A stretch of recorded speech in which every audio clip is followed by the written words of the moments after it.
YogiTriathlete just launched a brand new website. We have unrolled Squad. Squad is a virtual group coaching community like no other in the endurance sports space. We've got years of amazing content in there. Yoga for athletes, mobility classes, race course recons. We've got training plans from ultra marathons to Ironman, everything in between. We have a group coaching call every month. We have live streams, live classes, so much stuff in there, and a great community of people who are awake and ready. You will never have to train alone again with this virtual community. 7-day free trial. Get over there right now. Sign up for it. We'll see you in Squad. Namaste. I felt like a lion in a cage when BJ and I met. So to feel like that lion, that fire has been released, like I just feel alive and like an athlete again. I got food poisoning. I remember I was waiting in line and I was starting to feel like my stomach rumbling, and I was like, oh, this is unfortunate. I'm packed in like a sardine about to go in and my stomach started acting up, and I was like, I guess this is just the way it's going to be. I mean, none of us, right? Like none of us had any clue what to expect. And I was expecting to butt up against moments where I was going to want to walk or be done. And I just didn't have any moments like that. It was the most like mind, you know what, it was just completely like, that was the biggest takeaway. I was like, I just don't understand how I didn't have any moments like that out there. I think it speaks a lot of words to our potential as human beings, that if we just decide we want to do something, we can do it. Might not come when you want it to, but it's possible. Really, anything is possible if you put your mind to it. Welcome to the Yogi Triathlete podcast, where we dive into the heart of endurance, the power of the mind, and the strength of community. I'm Jessica Gumkowski, your host, and I'm joined today by my co-host, as always, and our master coach, BJ Gumkowski. Today, we bring you a powerful conclusion to the Ironman First Timers series as we sit down with 4 remarkable athletes from Team YogiTriathlete: Laura, Brendan, Patrick, and Emma. Each of these athletes is coached by BJ and has completed the life-changing journey to the Ironman finish line. Before we dive in, we want to give a special shout out to Yogi Triathlete coach Melissa, who couldn't join us for this wrap up, but made her mark at IMAZ by executing a picture-perfect race. Melissa walked away with the 6th fastest run in her age group, a monumental achievement. Both Melissa and Emma came so close to Kona qualifications, and they leave Arizona with their sights set on reaching that incredible goal. For BJ and me, this series has been the fulfillment of a dream, to witness Yogi Triathlete thrive beyond us and see this community come together in ways that surpass our wildest expectations.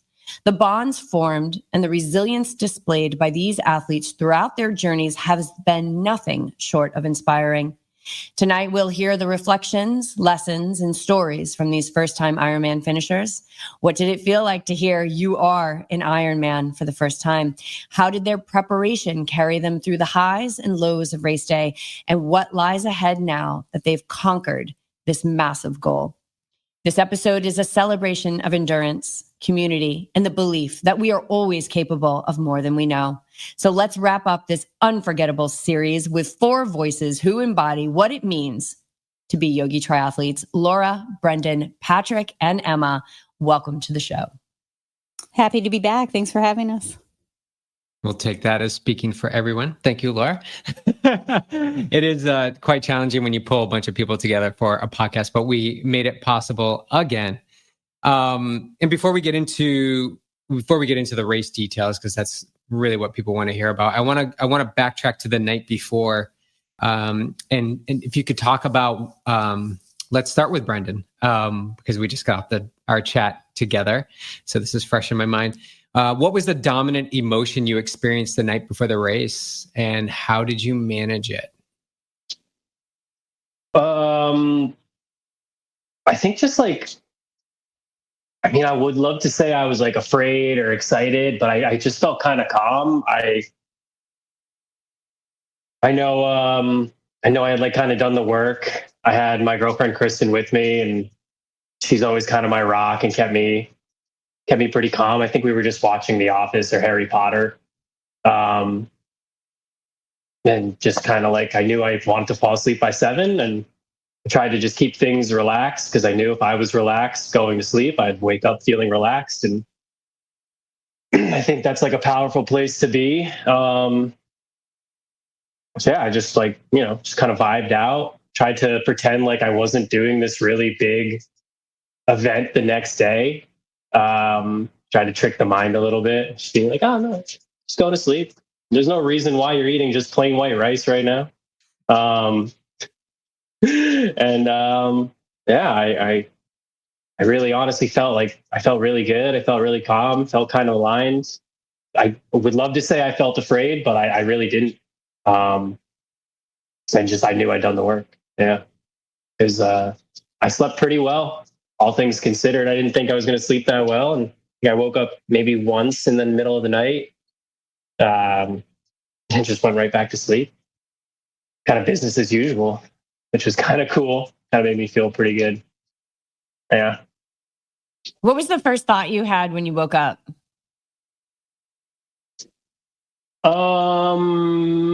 Like, oh shit, here we go. And then I had to use the bathroom, and then I really focused on just eating breakfast and like trying to get that in. Like, I'm like such a perfectionist sometimes. I was like, I need to have this food done at 3 a.m. exactly. Like, it needs to be all gone. And then I think I finished my bagel at like 3:05. It was like, all right, you're fine. It's just crazy. I thought I had all this time to get ready. I'm like doing mobility, and I'm like, Kristen, what time is it? She's like, oh, it's like 4 a.m. And I'm like, oh, we gotta fucking go. It's time to move. And yeah, it was a great morning. It was cool. It was like, finally it's arrived. Like, this moment that we've been just training for and thinking about, it's just been in the back burner or the front burner. It's just like, it's here. Like, our moment has arrived. It was really cool. And like, just sharing space with everyone, the 4 people here, the 6 people here, plus Melissa, just sharing space the days before, just really like made it that much more special for me personally. It was just another day to hang out with some homies, It was cool. Yeah. I feel like I had a slightly different experience. I feel like I had like a lot of family and friends in town. So I felt like I was entertaining kind of, even though no one made me feel any pressure to entertain. I just felt like I was like on having my parents there, my little brother there. I hadn't seen my little brother in a long time. Hadn't seen my little brother's girlfriend in a long time. I hadn't seen a lot of my friends in a long time. So I feel like I was on like go, go, go mode. And then the night before the race, I feel like I was like, oh shit, like, okay, like this is happening tomorrow. So I feel like I had like I didn't even give myself maybe the chance to even like let it soak in until the night that I went to bed. And then I got in bed, and my partner Felicia was like, kind of led me through like a little guided meditation, because I was having a low key, like, oh my God, like, I don't know if I can do this. Like a little bit of doubt, like if I'm being perfectly honest, not even like doubt in the sense of like not trusting the training or not believing in myself, just like the confrontation of the fact that I was doing a full Ironman the next morning. So I feel like I had a little bit of like I didn't go to bed calm, or I didn't start to lay in bed calm until I kind of was able to get some reassurance from my partner and just some silence with her. And then, and then in the morning, I feel like something switched, and I was just like totally calm. I didn't have any doubt. Like, I showed up on race day. I saw a bunch of you guys out there. I think I saw Laura, I saw Brendan. I don't know if I saw you, Patrick, but I saw a bunch of people, and I feel like my nerves were just like totally at ease. And I just had this like super calm presence, and I knew that I was going to be just fine out there. So yeah, I wouldn't say that I went to bed super calm or super confident. I had to be like talked off a ledge a little bit. But then when I showed up in the morning, I was ready to go, and I felt really solid. Yeah, I slept really well considering. I mean, I look at my sleep data, it wasn't great, but I had a pretty calm night. I was there alone. What my anxiety was, I'm going to sleep through this. Or I've forgotten something. It's so funny. Maybe it was like my way of distracting, but similar to what Brendan and Emma said, like I had done the work. I was like, there's nothing more I can do. Plus where I had come from, I was just so grateful to be there. But I was like, oh, I'm going to forget like it's kind of like the dream when like I was my helmet's not in my bag, right? Or the tire's flat and I can't pump it up. It was all about the equipment and getting there and not getting everything done. Of course, like life is random, and but the night before, like I actually felt really calm. I think maybe it had to do with being there with all of you. Maybe I felt like I'd done the work, so there wasn't like, oh, if I had just done this workout or I had missed something. It was really just about getting all my things together. That's probably where the biggest anxiety was around. Do I have everything? Did I forget something? Am I going to get there in time to take care of everything? I remember Brendan and I talking, I think it was once we got registered, or our bike was turned in, everything was dropped off, bags are done. And there was just this sense of like, okay, now it's game time. Like it was like this buildup of one more thing to just mark off to make sure we're prepared for game day. And once all those things were marked off, it was like calm in the storm, like everything there was nothing more to do but show up, and there was some relief in that. And so that had this calming effect on me, was knowing that there's nothing left to do besides show up with what you've done and do the best you can with what you have.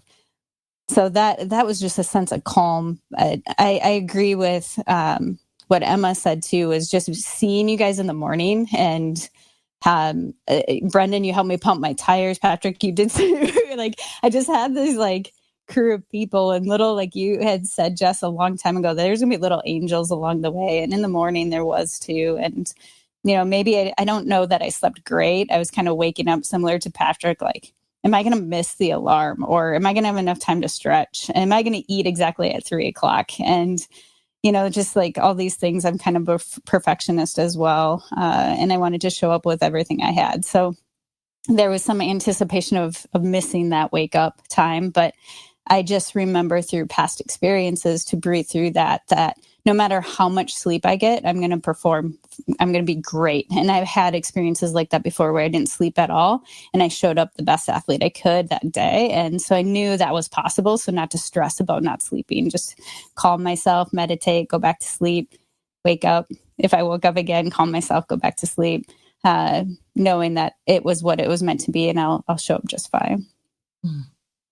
I think I saw Emma. I think you were the only one I saw that morning, Emma. And then BJ and I kind of split off because we wanted to get some video, and we were getting like some B-roll. And then I ended up going the opposite way. I think you ended up kind of seeing most people and stuff. And I got to this point where I was on the other side of the Mill Street Bridge, and people weren't lined up yet on the wall. And I was like, oh, I could get a really good spot for the crew to be on the wall. And then there was this part of me that was like, you got to go back. You got to find everyone. And I was like, no, like they're coming out of the cocoon. Don't help them. Like they have everything they need. Don't like go over there and like cut open their cocoon and try and get them out. Like just give them their experience and let them, and let them go. And I, that was kind of a hard thing to do, but I did get that great spot on the wall, and we were able to pick you guys out, which was amazing. Like Emma, you were the first one, of course, and we were just screaming at you, and we saw everyone because we had this great spot on the wall. So those are hard things to do sometimes. It's just kind of like, am I doing enough? Am I doing enough? Whether you're on the support end of it or you're the actual athlete. And then I was like, no, we've done our job. Like BJ's done his job. Like it's time to pull away. Yeah, I'll speak to that too. That is a super challenging experience to have. I'll speak personally as a coach to not connect on race morning. Like that is something I have in the past, and I think some of you might have asked, are we going to meet up? Are we going to meet up? And I used to do that. And what that does is it kind of creates a little bit more extra stress. Like you got to go meet and talk and really do what? So race morning, it's about having your experience whatever is most calm for you in that moment, whether you need to hang in transition or you need to get out early or you need to be with your partner or you need to be alone, whatever that is leading into the race, that's a really important time. And so as a coach, I'm glad you mentioned that. It's just really tough. I know I saw Emma and I saw Brendan, but I didn't see anybody else. And I was kind of like, oh my God, like, where are they? And as I was walking along the swim corral, I'm like, stop looking, just go meet Jess. Go sit on the wall and wait. And it's really tough to do, but I understand the higher purpose of it. There's a lot of things happening. There's a lot going on race morning, getting the wetsuit on, getting to the bathroom, dropping your morning clothes bag, getting your breath work in. So I feel confident in these later stages that you guys have all the tools necessary to manage those morning emotions. So with that, was there a moment during the race when you thought about stopping or felt overwhelmed? And how did you manage to move through that? Let's go to you, Emma. Yeah, it's funny. I know, BJ, you and I chatted yesterday, and I feel like if I'm being perfectly honest, I was expecting to have multiple moments like that. Like I was expecting to have a point on the bike and multiple points on the run where I was just going to want to like throw in the towel. And this is not me being like braggadocious or whatever, but I literally did not feel that way at all. I feel like I was completely physically and mentally equipped to do the race. I think you go into this not really knowing. It's like, I think I've done the work. Like I've done everything that BJ put in Training Peaks. Like I think I'm good. But the putting them all together and doing it in one day, like, no, we don't do that in training. So none of us, right? Like none of us had any clue what to expect. And I was expecting to butt up against moments where I was going to want to walk or be done.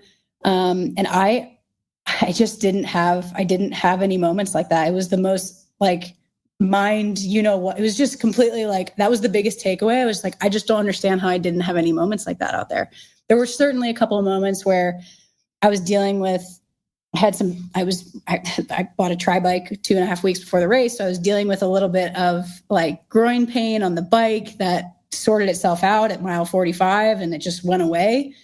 And in that moment, I remember feeling like, oh shit, like I did this to myself. Like I made this decision to show up and ride this bike. And now I'm going to deal with the pain for, 112 miles on the bike and 26 miles on the run. And it just sorted itself out. And I think I had a couple moments like that where I just made the decision in that moment to not get ahead of that moment. Like it's so easy to think about, oh my gosh, I'm only on mile 32 of the bike ride and like I'm in pain. It's like, well, if you get ahead of yourself and you start thinking about what you're going to feel like at mile 60 and mile 90 and mile 112 and at 10 miles on the bike, like you're screwed. So I feel like I just was able to pull in my tool belt of tricks, like to stay as present as I possibly could. And like, BJ, you put it really well when we were on the phone. Like, I feel like I was just in like flow state, like all day long. Like I felt like out there in the water, like I could have just kept going. And like, same on the bike. I definitely got bored on the bike, but I feel like I again was in like flow state. Like I just felt so good. And despite having like some stomach issues some pretty gnarly stomach issues on the run, like I still was able to just be like fully present. And like, I genuinely like had fun out there. Like I had every single time I saw anybody and not even seeing anyone, I feel like I just was smiling like the entire experience. And so, yeah, I didn't have a moment where I was like over it or done. I mean, mile 24.5 on the run, I was ready to see the finish line. I was ready to hear you're an Ironman for sure. But for the most part, like testament to the training, the mindset training and the physical training, like I couldn't have been more prepared, which is amazing. So Emma, you mentioned you got this tri bike 2 weeks out from the race. And it's important to note that you've never ridden a tri bike before. But I want you to just give a shout out to whoever the hell fitted you on that thing, because they did such a great job and you could tell it was like, they didn't have you they had you aero enough. They didn't have you in this super crazy aggressive position, but like who fitted you on that? Because they did an amazing job. And I think that was a big part of your bike success, being able to do that. Yeah, I went to a guy, there's a really nice, actually, triathlon shop here in Arvada in Colorado. It's like 25 minutes from Denver. This guy, Zach, shout out Zach. He also did Ironman Arizona.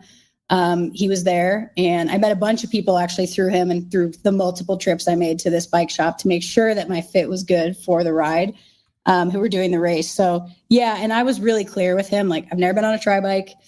I don't want to be uncomfortable. Like, I want to feel comfortable on this bike in this position. So, yeah, I went back and forth for probably 3 days. Like, should I do it? Should I ride it? Should I not ride it? Should I ride it? Like, and it just felt right, for me. And it felt right on race day too. So yeah, it worked out.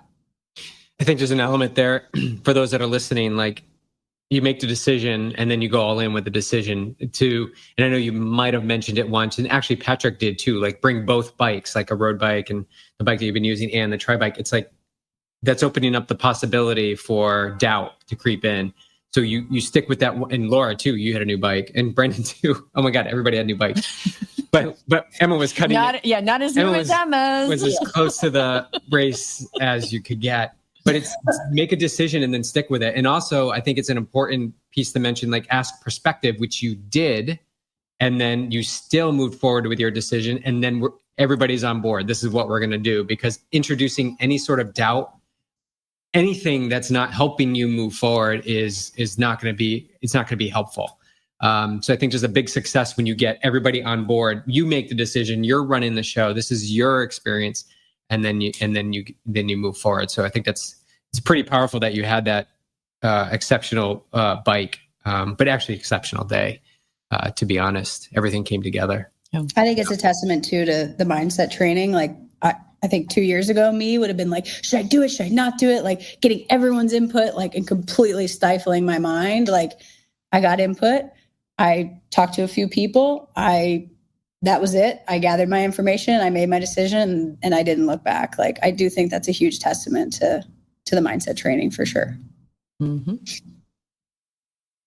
I think that leads into when you say make a decision and stick with it. The non-negotiable from the moment I started was I'm finishing. Like, it was a non-negotiable. There was no quitting. There was no, and I went back to, I think it was Melissa's recap on what it's like to be a beginner triathlete. And she said, the comfort is at the finish line.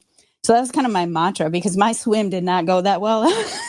My swim I was freezing the whole time. I was shaking.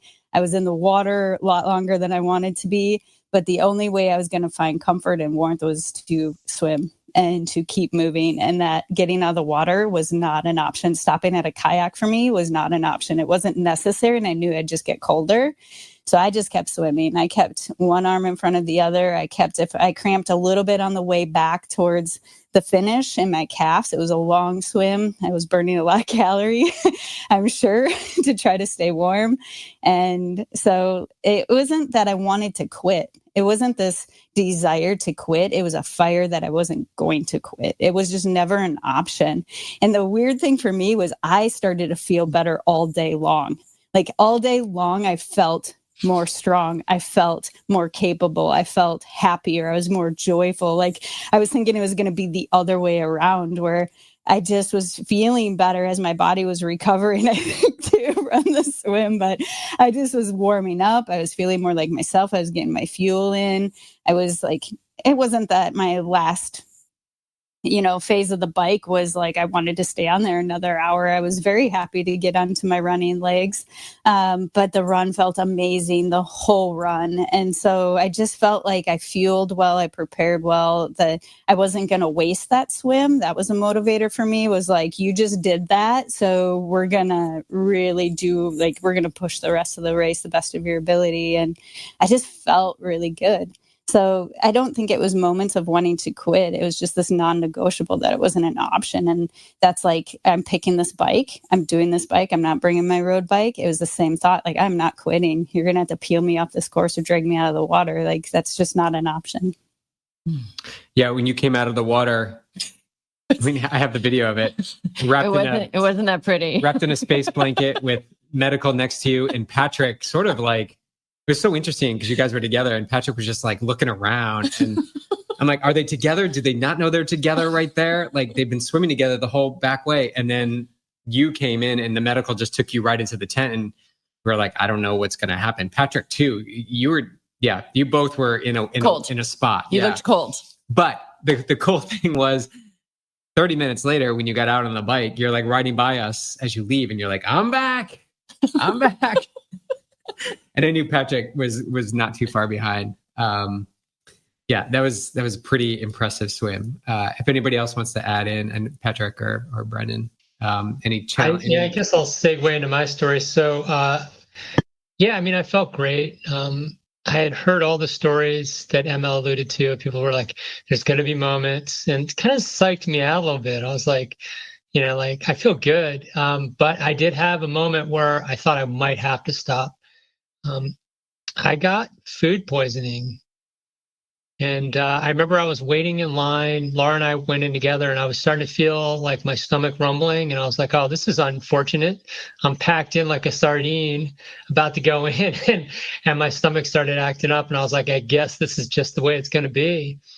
And I got in, and it got worse. And I kept swimming, and I started feeling worse.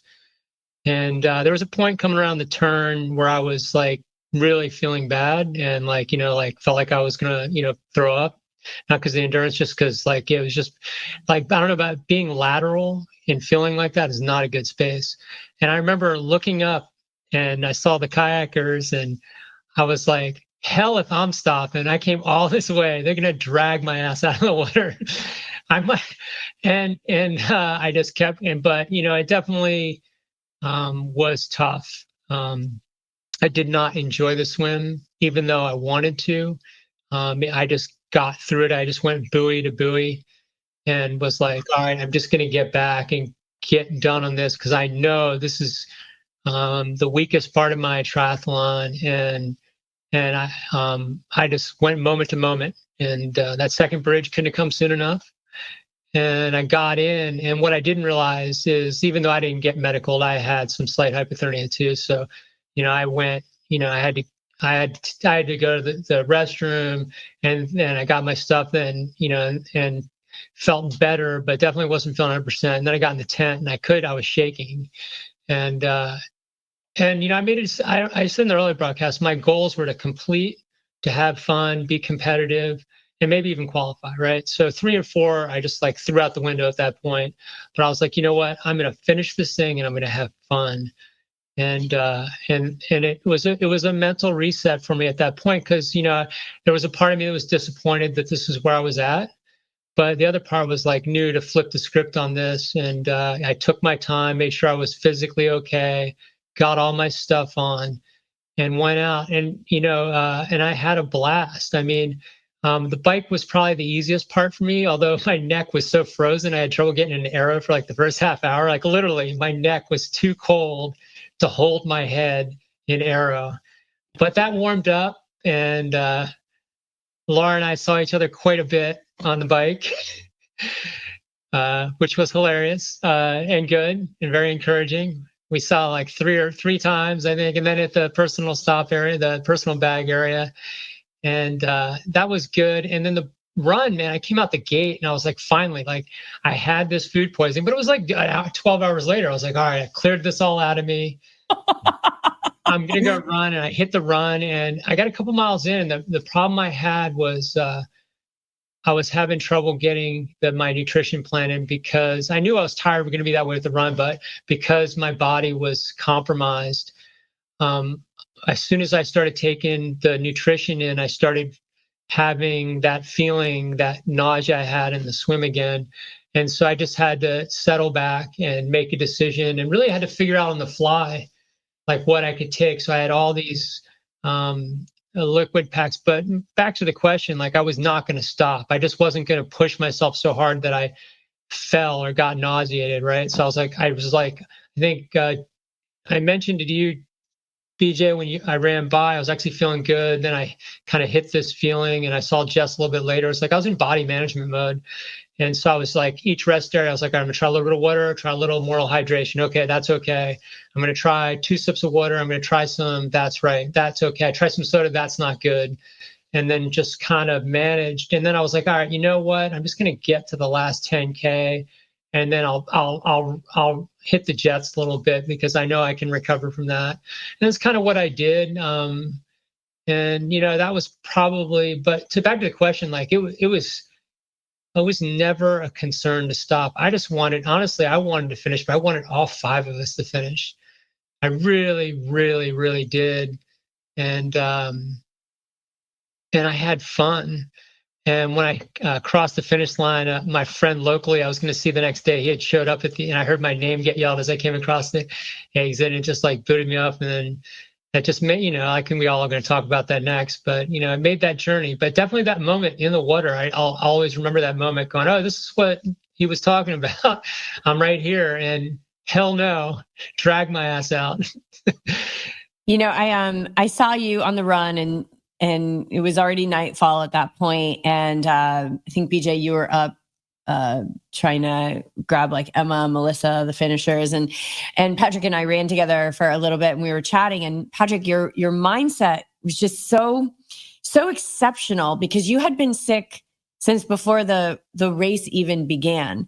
And we were talking about your nutrition, and you were explaining to me what you just explained to everybody here on the show.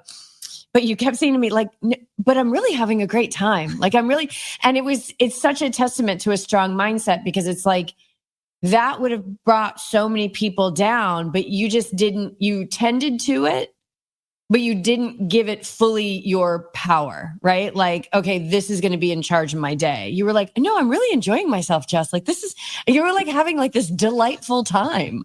And it was just really amazing to have that experience, just be able to, run next to you and get that feedback from you, and just watch how, resilient, I wouldn't even say resilient, because that almost gives an idea of like that you had fallen, like mentally, but you, despite being sick, even before, which started before you got into the swim, you just remained solid and determined and delightful. Like, you were just delightful to run next to and to see out there. And wow, that's just really, really strong mindset and beautiful to see. Yeah, thanks. It felt good. I felt relief. I just kind of, one of the things I did is I started thanking the volunteers and just like joking around and kind of tricking myself a little bit. But it's like my 2024 has been like this. I had the setbacks with the injuries, and I was there, and this was just a microcosm of my 2024. And the funny thing is, I got bad tempe in Tempe, and that's the joke of it all. Awesome. Well, not awesome. Yeah, no, awesome. It's not awesome. It's terrible, but it's very interesting, very unique to your life path, I guess, for that experience. How about you, Brendan? If you want. I'll chime in for a sec. I mean, first of all, bad tempe in Tempe is hilarious, and that sucks, Patrick. But I'm glad that you finished. That was amazing. I'm happy that I got to see you on the run. You're the only person I didn't get to see until like the very end. It was like I saw you. I was sitting down and I saw you on the run. I was like, let's go. Like, we got this. There's no doubt in my mind that we're all going to finish. I think just to speak to the question of like, did I ever feel like I was going to quit? No, never thought I was going to quit. There was one point of doubt that I remember, and it was maybe second or probably going out on the third lap or coming back on the third lap, where I just remember thinking like, and this was on the bike, third lap on the bike, just thinking like, how am I going to run on these legs right now? Like, this doesn't seem like a sensation that I'm going to be able to carry for 26 more miles on my feet. And, I'm happy with myself in that moment. I was able to kind of catch that before I spiraled. It was like, your run muscles are different than your bike muscles. Like, don't worry about it. Like, it's going to suck for the next, 2 hours, however long it's going to take me to get to the transition. But, just trust that you can run well off the bike. I've shown myself in training that I can do it. And I think, that's something we all have in common, is that we've all been trained really well, and we've shown ourselves that we can do these things. And I knew like, okay, I can run well off the bike. Like, let's just believe that it's going to happen. And, I hobble from dismounting to getting into the changing station. Like I was hobbling. I could barely even run. I could barely even walk. And something about sitting down, putting the running shoes on and going, I was like, wow, okay, here we go. Like for me, that was what the whole day was about, was just getting to the run. And then it was time to get to work, and I got there and it was time to get to work, and the work I did, it was amazing. It was a beautiful day. So with this podcast, we always love to like give insight for people listening to kind of move them further along in maybe their exploration of Ironman in this instance, or becoming an Ironman. What was there a specific mantra or visualization or mental tool that you guys leaned on repeatedly that maybe you can share that others maybe can pull upon in times of challenge and training, because you want to do it in training to use on race day? Or it could have just popped up on race day and that's what you fed to get through. We'll start with you, Laura. Yeah, I think I had several of them, but the main one really started in the swim was comfort is at the finish line. The only way you're going to get there is to keep moving. So it was just, that was a big one for me throughout, was comfort, and then long, strong, and calm. Calm is invincible, something you say a lot, BJ. So that's something that was just stay calm, stay in my own space. I was just super joyful, and I think and stay present, be in the moment right here, right now. Don't wish this moment away. That's one that I talked about before. That was really important for me, was constantly don't wish this moment away. And enjoying like Patrick in the beginning, they got a picture of us, which was great. Before we got in the water, we had our arms wrapped up around one another, prepping to get into the water. The big hugs, and Emma, giving the idea of writing my mom's name on bracelets, and Melissa and I had a time of prayer. Brendan and I walking to the special needs and helping pump up tires, and just seeing Patrick throughout the whole day. I mean, and Melissa, I saw a couple times. Emma, I didn't get to see you. You're just too fast. But no, it was just, there was so much joy in the mantras were just this constant reminder that I did the work, I think. And throughout the day, just this reminder when the headwind was intense and the crosswinds at times. And I remember in training feeling that wind and constantly saying the wind is for me, not against me. The wind is going to make me stronger. The wind is, something that's good for me. And I'm like, all that training in the wind prepared me for knowing that I was going to be okay in the wind today, and that it is still for me and is still making me stronger, and it is still a gift, and that I'm going to appreciate it at some point, whether it's on the run or when it's cooling me off or whatever it is. There's purpose in it. And so it was this reminder of being present, being grateful. But comfort is at the finish line, I think, was a big one. Yeah. Yeah, I'll talk a little bit about the mantra because I had one. It's crazy. So I've been doing this mindset training work certification program. So it really helped throughout this whole process of getting ready. But one of the hypnotic things we did was a mantra, and it had nothing to do with the race. Mine was about cleaning up my house and getting minimalist. And so you basically create this positive mantra, and then you reinforce it. The other person reinforces it. Mine was, I feel lighter when I create space in my life. And so I started going there, and creating space for me was not putting the pressure on the miles ahead of me, right? Just doing what I could do and create space and just appreciate the moment of what I was in. And I felt lighter and I ran better when I did that. And so that was my go-to. A lot of the race, I went back to it. I just kind of reapplied that minimalist, clean up my clutter to my race, and it worked really well, considering how my journey had gone on this race. And the other thing is something we hear a lot, but I remember Melissa Adams. I'll give a shout out to her. She said, it's not over if you just keep moving forward, right? So similar to Laura. So I just like, all right, minimum, if I keep moving forward and stay ahead of the cutoff time, I'm all good. And so, but really, yeah, it was funny where you tap into little things. Like I basically had to go into my toolbox and I was like, oh, I can grab that tool and I can apply it right here. And I had done a lot of hypnotic mindset work on that tool. So it just worked really well.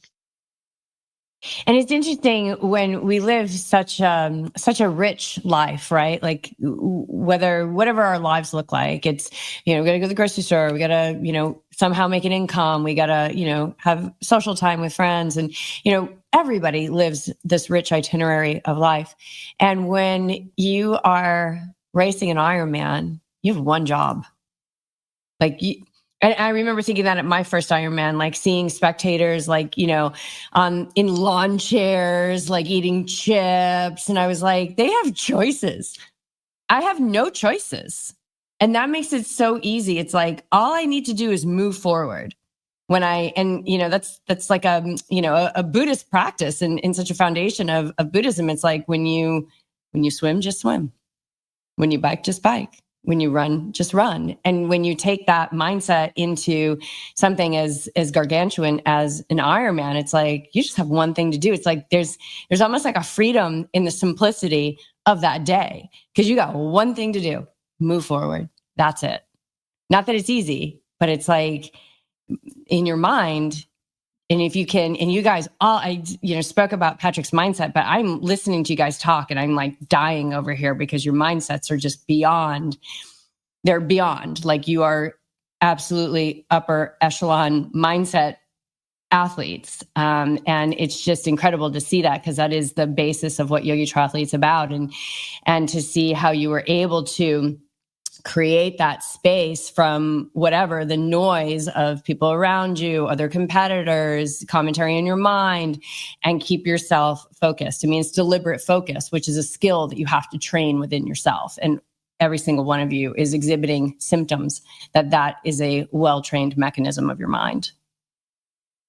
Brendan, do you want to share yours? Because we had just talked about it, and I think share it and then explain it because I think it's pretty powerful. The mantras. I just wanted to circle back real quick and just to riff off what Jess said. Like it's really kind of sweet, like doing these 12-hour, 15-hour, 60, however long it takes you, these events. It's like you lose your ego in a sense. Like you no longer become like, I'm no longer Brendan. I'm a swimmer or I'm a cyclist or I'm a runner. There's no person there anymore. There's no debt. There's no rent you have to pay. I don't have kids, but there's no kids you have to look after. There's nothing else existing except let's go forward. And there could be something about escapism there, but for me, I think it's a little bit more beautiful, a little bit more simpler of just like creating this flow and this oneness in that moment. To speak to mantra, I had several. During the swim, it was just long, strong, and calm. I was fortunate enough to just be able to jump in the water and start swimming right away. That hasn't been the case for me for the majority of my races this season. So I won right there. I had won my swim in my mind. And on the bike, the first lap was like, my mantra was like, man, I'm fucking cold. And then the second lap was... The second lap was kind of different. I had shared this with BJ, and I think I yelled this at Jess, and I don't even know if she understood what I said, but I just kept saying, like, I am the witness over and over and over again, like out loud until it like eternalized in my head. And I kept saying that. Eventually it turned into like, I am the road that I ride on. I am the sun above my head. I am the desert sand in my vision. I am my fellow competitors. I am my wheels. Like just this really big sense of oneness that I felt when I was on the bike personally, that like, I don't remember a lot of that second lap, and I know I was flying. That really kind of brought me to the third lap, which was like, it was tough, but I felt like I was ready for it. And then once I got to the run, it was just all flow from there. It was just kind of awareness on the spine and just thinking like, hey, let's just push this earth away, just do it, keep doing it. Yeah, it was, mantra is very powerful. I think it's probably the biggest tool that I have, at least in my little box. And it's something that I still, there's more to give in that area. Like I have more focus to give, I think, in that. I think if I can focus a little bit more on the mantra, there's a little bit more I can wring out of this body that I have, which I'm excited for in the future. And we were blessed to have our good friend Jennifer Volman with us for like pre-race, and she's awesome. She's also a coach and very knowledgeable and a well-accomplished athlete. And so she, was giving everybody tips on, when we were riding the beeline the day before. But Brendan, didn't she give you a tip before the swim that you did with the water? So I think I got that tip from the Oceanside race smackdown that you guys did, I believe. Oh, and she talked about it. She said something about, dump water on your face, dump cold water down your wetsuit before you jump in the water, just to try to negate that hypoxic feeling. And that kind of resonated with. I just, for some reason, I remember that, or maybe she said it. I know somebody said it, so I made sure to have some cold water with me. It's funny. I had 2 water bottles. Yeah, it was pretty sweet. It worked out really well. Yeah, because I remember you saying that to her after the race, that you did that, and I think probably jumping into the water, that just kind of, because you said you got into the water, you were just like a seal, like you just kept going. There was no there was nothing. You just were able to swim. That's awesome. It was sweet. I like swimming. It was awesome. It's good for you. Thanks. Cool that fire. I can chime in since I'm the only one who hasn't weighed in on this topic. But I think for me, in terms of mantra, during the swim, I did also do a little bit of the long, strong, calm. I'm a counter. I like to count. It keeps me present. So I was counting my strokes out there just to pass time and not think about anything else.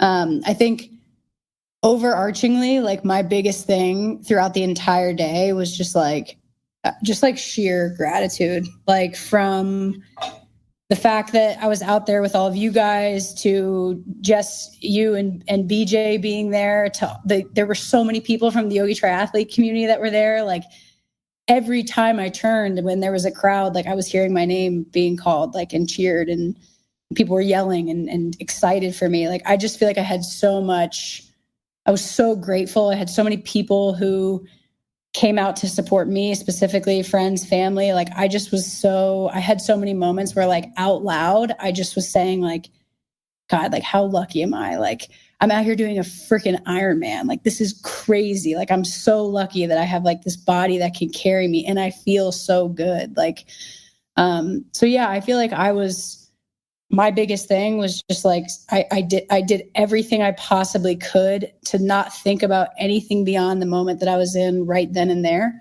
So just stayed as present as I possibly could. And I was, like I said earlier, just like so grateful, so happy. Like the volunteers too, like that area that was down like in the run zone, that like mile strip right there with all those people, like that was like the craziest, most electric, like amazing thing to experience. Like I just was like, I was telling BJ, like, how could you not be happy? Like I feel like I just like started running faster just because I was so excited to be in that space with all those people. But yeah, I think I probably too could tap more into mantra. I think I was in such a flow state that I don't even know. I told BJ, like, I don't even know what I was thinking about. Like I wasn't even thinking. I was just there. I was just experiencing it. Like I tried to take in the scenery of the bike ride. I tried to take in we all got to see the sunrise and the sunset. Like what? Like that was crazy. So yeah, I just tried to be super, super present and be as grateful and as I possibly could and feel as lucky as I possibly could feel. Mm-hmm. So now that you all are Ironman, how has your belief in your potential shifted? Start with you, Patrick.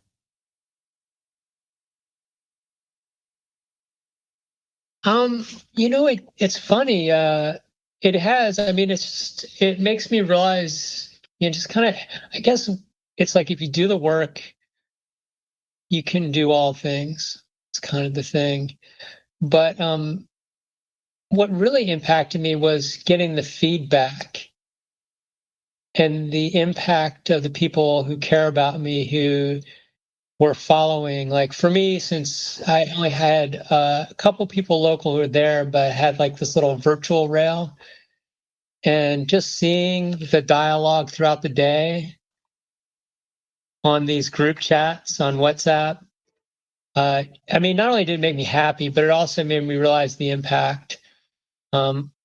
That was the potential. I beyond what I can do. It's something you touched on, BJ, which is people are watching. And even afterwards, when I talk to people at my work or in my social groups about the experience, around us, we're all kind of like, yeah, this is what we're doing, we're crazy. But as you know, when you talk to people outside in the world, they're like, what? You did what? How long was it? Like I had dinner the day before, and that was the potential that I realized specifically. For me, I'm incredibly grateful that I was able to finish, but I do know in my life experience that if I show up every day consistently and do the work, I will achieve. And this was just another example of that. What was unique about this was it's kind of like the next path of my life. I'm mentoring employees in my career. I'm starting this work in, performance and mindset work. And this was just like another layer of, for me, kind of like my potential in this next phase of my life, just seeing the impact every day as I talk to people about this experience. I shared it on social media. So that was the potential I realized. How did it feel to hear those words, you are an Ironman?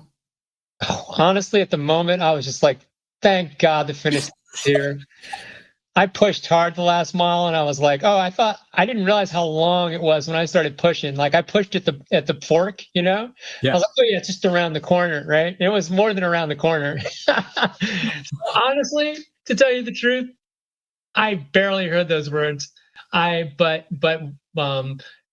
when I finished and I stopped and my friend came over and we had this moment, I saw BJ, we had this moment, and that was, and then hearing other people talk about it, that honestly was the moment for me. And I didn't expect it, honestly. To be real, like my body started shutting down soon afterwards too. So I went into like cocoon mode within, I don't know how everybody else did, but like as the weather got colder and my body started cooling off, it was like your computer saying your computer will now shut down in 20 minutes. And I was like, I got to get everything done before I shut down. 100%. Save all my information. So yeah, that last turn off the run to the finish that you take when you're going to the finish on that third lap, that's way longer than you think it is. Like we were waiting there, I was with Jennifer, and I was like, "Where's Brendan?" And almost like it takes so long for them to get down. Every runner we saw in that area was like, "How much longer? How much longer?" This is so long. And I did map it. It was like less than a half a mile. So I was actually telling the truth. I wasn't saying like, "Hey, it's just around the corner." It's like it is less than half a mile. Yeah, it's long. Yeah. What was that first question? I forgot about it. What was the question you just asked? How's your belief in the potential shifted? Oh yeah, that's good. I think I feel alive. I feel like Laura's back, like the Laura that's always meant to be alive and on fire and sharing her light that I was born to be, and that I've had glimpses of multiple times in my life. It feels so good to be. I felt like a lion in a cage when BJ and I met. So to feel like that line that a fire has been released. Yes, the water was cold and definitely put a lot of that calming moment down, but like I just feel alive and like an athlete again. And not that I didn't feel like an athlete in the strength endeavors I was doing, but it's just for such a different reason as a mature athlete and doing something that I had limiting beliefs on, that a strength athlete can't do endurance sport. And to prove that it's possible, not that I had to prove anything, but I wanted to believe. I wanted to believe outside of what other people say, and that I believed in it, and I knew it was possible, and I knew that you could be athletic and you could do endurance and you could do strength and you can pick which ones you love to do and to explore those and figure out who you are and what you truly enjoy versus maybe what's been told to you your whole life. So it's been very freeing for me and awakening for me through this whole experience. So to cross that line and still have stuff left in the tank, which says a lot. So I'm really excited to explore what I'm capable of over the next year. So it opened up this like fire of like, I'm very happy with my performance. I'm very happy with how I showed up. I believe I did what I earned to do. And that, but I also know there's so much left in me and so many like opportunities to do more, and that I'm on fire for it and I'm excited for it. So yeah, am I walking taller? Absolutely. I'm awake. I'm alive. I feel good. I know there's going to be obstacles along this journey or opportunities along this next year as well. There always will be, but I have faith in those, that they're meant to be there and that I will be okay. Yeah. How did it? Oh, well, did you hear those words?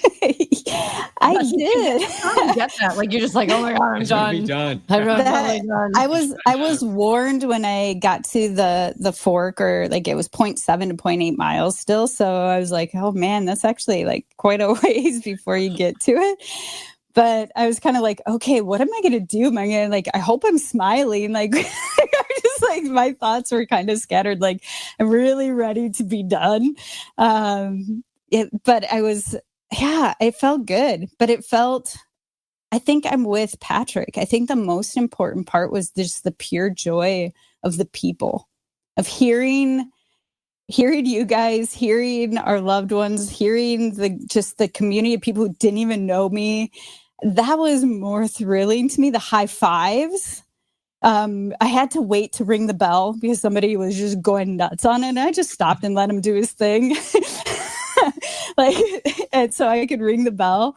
And I just, it was like, wow, like but I think in a way, didn't you guys already plan in your mind you were already Ironman before you started? I think that's kind of like you already know you're a champion before you're a champion mindset. And so it was like, but it was like dotting it, making an exclamation mark behind the truth of what you knew you were capable of doing, because we created the mindset to be able to, for the last year, right? That this is going to happen. You are capable. You have to believe in it before you even show up. It's just exclamation mark on it. And to not need the medic at the end, but needing to swim was like, sweet. Like, I just felt good. Like, let's eat. Let's eat. I love it. And I'm going to assume, I think it was our first group podcast, Laura, you talked about like finding your light again. I'm thinking you found it. Absolutely. Yeah. Yeah. And it's just reminding yourself to, it's not that I didn't have the right environment. There was environment stuff that had to change, but it was also my mindset and my perspective of the environments I was in. And BJ and I talked about this yesterday. It's like, okay, how can Laura be better? Like, you can't always change or have control of everything around you, but you can control your actions. You can, and I think that's been a lot of my work, is being in an environment that was hard. And so life teaches you sport and sports teaches you life. And it's a full circle. And when you can start to walk unoffendably, be better, be kind, to yourself as well as to everybody else. Allow them to be them, and you be what you need to be. And I think that's what stoked my fire. It wasn't about changing everything. It was about embracing everything and being better in those circumstances. And yeah, it was beautiful. And I'm excited to see what more is to come. Thank you. Thank you. My gosh. Thank you so much for sharing that. It's really beautiful. Yeah, I can weigh in here. Laura, I love when you answer these questions, because it makes me like literally almost weep and cry and crawl into a hole, because your answers are so authentic and lovely. But yeah, I think for me, like this is just the beginning, at least I hope, of what's to come for me in this sport, in life. I feel like I've unlocked a version of myself that I don't even know that I knew was in there. And I think it's just validation that, like, we as human beings, all of us on this phone call together, but as a population, like, we're all capable of so much more than we think we are. And I put it on I had posted an Instagram, I think it was yesterday, I posted a post on Instagram, just kind of just stating, like, everything worth anything in life is on the other side of something that scares the shit out of you. And that's what this is. Like, this is crazy to sign up for something like this. Like, it's so hard to comprehend. It feels so far out of reach. And like, I feel like everyone who came and supported me, like, just couldn't wrap their head around the fact that, like, we all were out there, like, swimming 2.5 miles and then biking 112 and then running a marathon. It's like so incomprehensible, you know? But yeah, I mean, I think this is just validation that, like, we can all do really hard stuff. And if we're willing to commit and sacrifice, and it is exactly that, like, you got to put in the work. And there are times when you have to say no to other things, but like, if it's what you love, like, man, is it rewarding. Like, it just feels good, right? Like, your heart feels good, your head feels good, like, everything about it is amazing. So, yeah, I hope this is just the beginning for me. I think endurance sports is such an amazing parallel to life. Like, everything I've learned in the past 3 years through sport is like, has made me a better person. It's made me a better partner. It's made me a better family member. It's made me a better insert all the things here. Like, I'm selling triathlon, but it's like, I just am such a fan and such a pro endurance sport fan. I just think it up levels you in ways that I don't think we even know is within human reach. Did you hear the words? I did hear the words. I agree with Laura. I think, one, I didn't ring the bell. It was my biggest regret of the day. I don't know. I missed the bell. I think all of us except for Laura missed the bell. I don't know. I think we were even told to ring the bell, but I didn't see it. I did hear the words. I was more excited to see everybody at the finish line. Like, I saw my crew, and like, I actually like threw my hands up in the air. Like, I was like pumping the crowd up when I finished. Yeah. I was like, I was like out of my body when I was running through that zone. So I heard you are an Ironman. And, but yeah, I was just so much more jazzed. Like, I can remember at mile like 25, I was like, just like on the run, just like, get me to my people, like, get me to that finish line to see my people. So I think I was more infatuated with seeing everybody there and hugging everyone and like just the ending feels than hearing the words "you are an Ironman." But I did hear them, and it did feel good to hear them. It's kind of just like, it's almost just like the closure, right? It's you're having emotions all day. You've had emotions the whole year training for this, coming together in this community, sharing your stories on the podcast. And then it's just kind of like, it's the confirmation, like, okay, it's done. Now you get to detach. Yeah. Exactly. Brendan. Well, what was like the question again? I was listening to everybody. I don't really remember. Now that you've become an Ironman, how has your belief in your potential shifted? Oh, we sort of talked about that today too. Yeah, I think what was the words you used? Like this unshakability. Like I described it as like, I feel like I have this magic armor that like I'm gonna save the swear words even though I haven't. I'm like, I just feel like I can't be screwed with right now. Just like nothing really seems to bother me. which is pretty cool. And just in terms of like my own potential, like I'm already so ready to race again. Like it's insane. Like I just want to go. I just love doing that. I think this first Ironman set the bar really high. Cause like having a first time group, having this kind of squad at the next one, like I want it to be the same exact experience. It was just so amazing. It was the best time of my life. I can say that, very confidently. That was, I don't know. I was really happy. I'm afraid of some kind of downward spiral depression to come over me after all this is done. But I have a feeling it's not. I'm just going to, fall back into training. Yeah, I can really only speak for myself, but I really do believe like anything is possible. I was this little chubby kid growing up, and now I'm this Ironman, and it's crazy. Like I never thought I would be here in a million years, but here I am, and I think it speaks a lot of words to our potential as human beings. That if we just decide we want to do something, we can do it. Might not come when you want it to, but it's possible. Really, anything is possible if you put your mind to it. Yeah. And they lit up the sparklers for you. I got the sparklers. Yeah. No big deal. I did see the bell. I did ring the bell. I will say from a logistics standpoint, the bell wasn't really at eye level, nor was it that noticeable. It was kind of just like on the rail, like by your hip. But I saw that bell. I wasn't going to ring that bell. I grabbed that. I rang that shit so hard. It was amazing. And like there was videos of Liz and Melissa like cheering me. I couldn't hear anything. I just saw the sparklers. I saw the finish line. I was like, let's go. It's time. Like I threw my hands out wide. I was like, we're here. I was walking for a little while towards the end. And I was able to like kind of run for the finish. I was able to open the stride up. I really felt like I had some angels with me in the end. And it was so amazing. It was really, really phenomenal. I can't even speak. It was so cool. It was so cool. They hype you up so bad. It was amazing. Yeah. It's so interesting that, you spend all this time training, you do this huge race, all these miles, all the nutrition, trying to manage, that doing that one thing.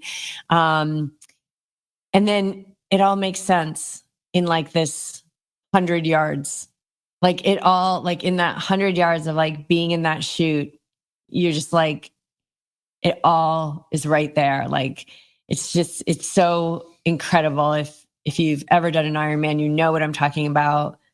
And I'm talking about like full Ironman, like the 140.6, like it just all, you're like, okay, yes. It's like a feeling. You can't describe it. You're just like, but the why becomes who you are. Like it just all makes sense. It all kind of settles in, and then you are an Ironman, puts the cap on it. And then it's a part of you now, and you get to move through the rest of your life knowing that. And it sounds like there's some serious Ironman bug that's happening. There's peer pressure has already started.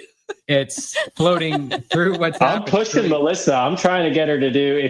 I want her to listen to this. Let's go Lake Placid. She signs up. I'll sign up. Like, let's go. I'm down. I'm throwing it down right now. Anybody else who wants to do it? I'm doing Oceanside. Anybody wants to come to Oceanside? Let's go. Let's go. Let's run it back, team. Let's run it back, squad. Emma, you said you're going to spectate. I'm telling. Let's go. Let's run it. Come on. Patrick, let's go. I'm pretty sure someone's already signed up for it. Laura, let's go. It's been in my mind. We'll see. I'm going to get through my next event for sure. People are asking me like, when are you going to do your next Ironman? I was like, well, I don't know when I'm doing it, but this was not my last one. When is Placid? July? What's that? Placid's in July. Yeah, I think doing one in the middle of the summer sounds really, really nice for me. Finishing in daylight will be a goal of mine. Finishing in daylight. But I have to say, each one of you have been so special in my life. Thanks for taking me in and let me be part of this little community. As Brendan said, it was pretty special. from just getting to see you all in person to just seeing the amazing people you all are. And this community you've created, BJ and Jess, it really got brought home. I knew this, I knew this was special. And I am so happy that we all were able to finish. Mm. Yeah. It's like, okay, they're all out of the swim. Okay. Laura's the medical guy's not next to her anymore. She's back. Okay, they're all off the bike safe. It's like, oh, exhale. They're all on the run. Exhale. They all went through the finish line. Exhale. Like, okay, now it's time to hydrate. Your 5 children you never had. Yeah, I know. Yeah, don't tell me I'm not a mother. Do not tell me I'm not a mother. I've been mother to many. Yeah. Anything else you guys want to say to each other? Kind of open it up. I think just to say something to the community, and I talked to BJ about this, like one of the other things that was really important to me, and maybe it's because of my like the background I had and being in an Olympic type sport, was how we represent each other as a team, how we represent YogiTriathlete, how we carry ourselves, and how people are watching. And there was a lot of that on the course, and people saying things of, just like, I need to do more yoga. Like you guys all run really well. I had that comment as I ran by. You guys all run. You yogis run really, really good. I've seen you all just busting out the run. I need to do more yoga. And just people, I just met some really neat people on the course that commented and just said namaste, said some really nice things to me, and peace in another language. It was just this light that we all carry, and it is a blessing. It is amazing to represent this team, to represent our coaches, to represent each other. And Patrick, you said it really well. It started to just be more important that you just knew everybody was going to be okay and everybody was succeeding, like everybody was going to finish.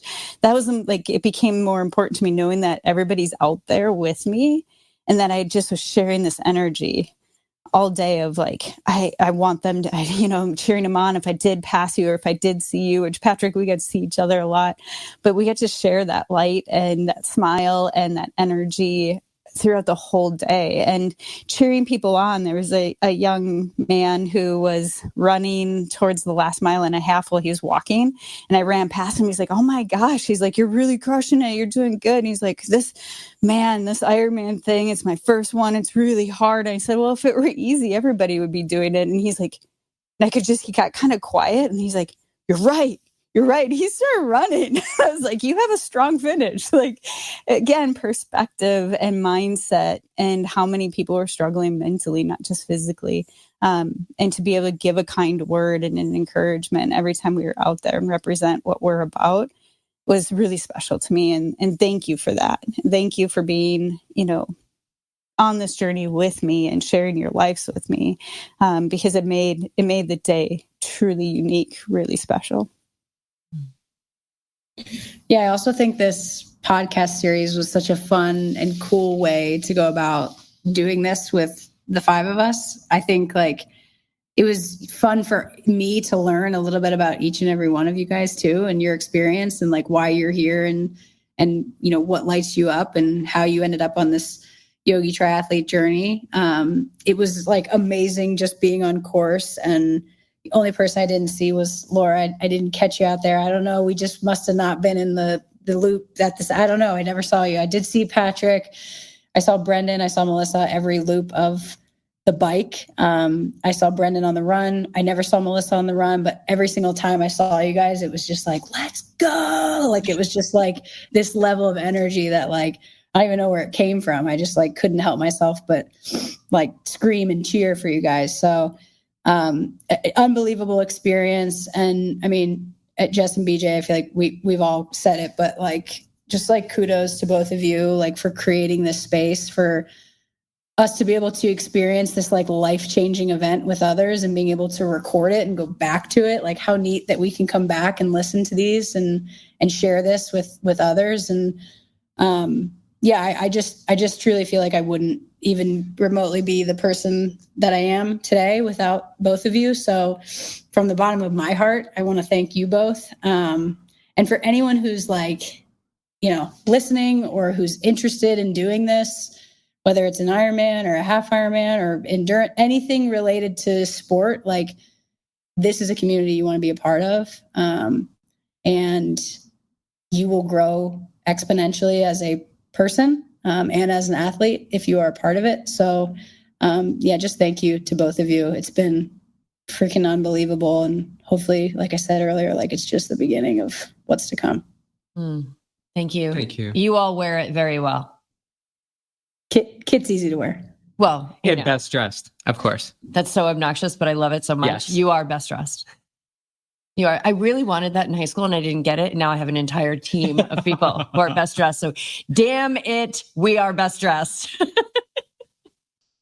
I think on top of what Emma was saying, no matter, I love seeing athletes go into a sport, no matter what it is, as a newbie, as like no knowledge, just I want to do something. I want to be involved with a team, with a community, with good people, I have a spark of wanting to be a runner or a swimmer, or I want to learn to cycle or whatever it is. And for me to come into a space where I really knew almost nothing, it felt like, to just dive in and have faith in myself as a person, and to have the community and the coaches to believe in me before. I think that's a big part, is lean into people who already know, lean into people who already believe in you, listen to our stories and know wherever you started as a kiddo to where you are now. If you're an older master athlete, it's possible to start now. I saw some incredible people out on the course as well, of all ages, all abilities, going after something that meant something to them. And it was wonderful to be a part of that. And just the energy of the people. If you want to see humanity at its best, go to an Ironman, right? Like that's truly, it's remarkable. But I love when people's lives can be changed. And if I can encourage anybody, if they just have a little spark of desire to do something, to run their first sprint, to, whatever that is, to know it's possible and to do it being you. Yeah.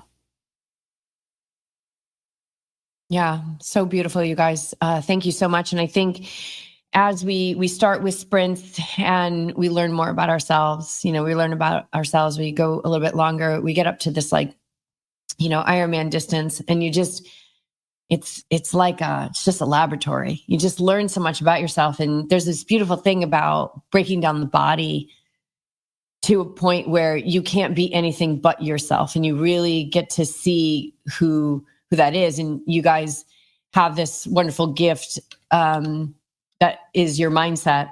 And so you get to see all that work showing up. You get to see maybe the reaction that could happen. And then you get to have that space and you get to choose, right? It's not about like, we never not choose that reaction. Sometimes we do. I was saying this to somebody this morning that I was working with, like, it doesn't matter what you choose, just choose it consciously. Because if not, then it's just choosing you and you're not even living your own life. And so when we have that mindset strength, you go into something like this, like that authentic self just comes out because you've already worked every workout, you're getting mindset, just in the languaging that we use and the conversations that you're having with your coach, it's all mindset. It's just the way we talk. And it's, this, I don't know if I shared it on a podcast before, but I might have, I think you resonated with this, Brendan, was this quote from Muji, or maybe it wasn't you, Brendan, I can't remember. This Muji, who's this kind of like groovy spiritual teacher, and he's down in the Caribbean. And I love this one so much. It's like, step into the fire of self-discovery. It will not burn you. It will only burn what you are not. And I think that whether we admit it or not, training for an Ironman, completing an Ironman is stepping into that fire of self-discovery, and it will burn everything that you are not. And it's really beautiful to see this other level of you guys rising up from within that's always been there. So thank you so much for all your time in the middle of your Ironman training, coming for these podcasts, organizing your schedules, moving things around to come for the group podcast. Like, it's just, I bow to you all. Thank you, thank you, thank you.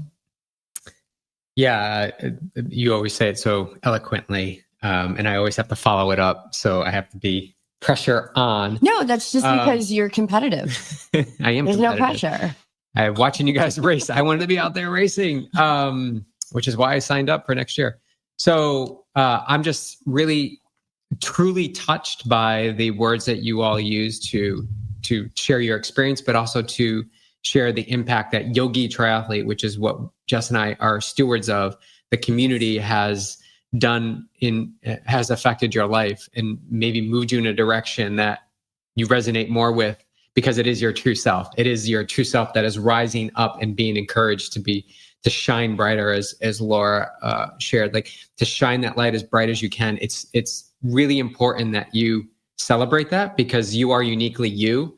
You want to be the best version of you, not the second best version of somebody else. And comparison can really be that thief of joy. But each one of you, including Melissa as well, has just embraced this journey fully, like has wrapped their arms around it and trusted and believed that it was possible, even though the evidence of now many times did not showcase that. I know 100% each of you was working through some sort of physical barrier to get to race day, and on race day that did not show up in each one of your scenarios. Why? Because you were feeding the moment. Your mind is stronger than your body can scream. And to Brandon's point, to Brandon's, mantra, like, I am the witness. You are witnessing and observing all of it. You are not it.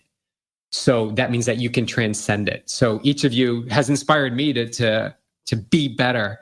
I know I have the t-shirt and I wear it. I don't know why I'm not wearing it right now, but to be better as best you can in every moment. And that takes presence and power. Each one of you are so amazing. I'm honored to be part of this journey with you. I know Jess believes that as well. And I'm selfishly hoping that we all do the next Ironman together somewhere, because the energy that I know you guys felt, we felt so much so that we want to do it again. And I understand that feeling Brendan says, where it's just like, I feel like I'm going to have a low. Like, where's the next high? Where's the next high? It's going to be Oceanside. So if you're in Oceanside, come to Oceanside 70.3, race or spectate. Mm-hmm. And then a few other things. So thank you guys for trusting us. Thank you for believing in yourselves that this is possible, and for being a part of this community. I can't share enough how important that means to us. Yeah. Awesome, guys. All right. Peace out. Series is concluded.